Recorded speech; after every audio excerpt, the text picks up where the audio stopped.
Hi havia una vegada dos gatets molt curiosos que vivien en una casa tranquil·la al mig del poble. Es deien Blue i Misu. Cada nit, quan tothom dormia, Blue i Misu començaven les seves aventures nocturnes. El primer que feien era mirar per la finestra, fascinats per com brillaven la lluna i les estrelles. Quan hi havia lluna plena, pujaven als terrats i, de vegades, es trobaven amb altres gatets del barri.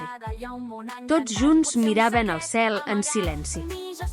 Una nit, mentre saltaven entre teulades, va aparèixer una ombra suau i elegant.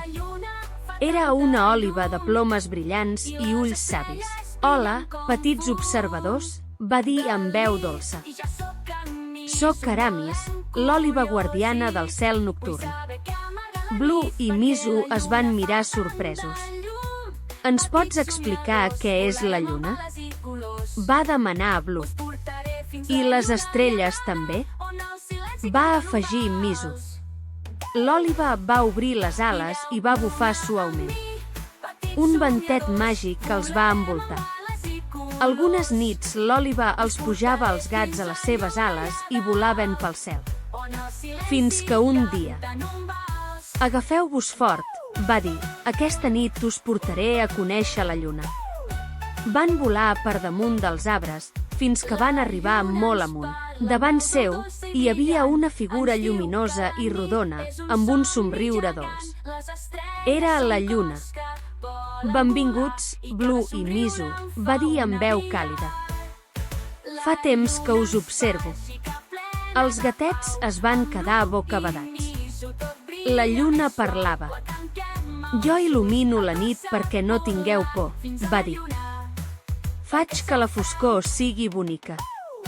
Després d'una abraçada suau de llum, Aramis va portar Blue i Misu de tornada al terrat de casa seva.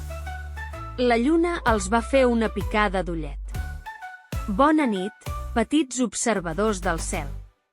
Blue va pensar, «Ara entenc per què la nit no fa por». I Misu va xiu-xiuejar, «Perquè la lluna vetlla per nosaltres». I així, amb el cor ple de màgia, es van quedar adormits, somiant amb estrelles i nits plenes de llum. La lluna brilla com un punt, allà dalt hi ha un món encantat, potser un secret amagat.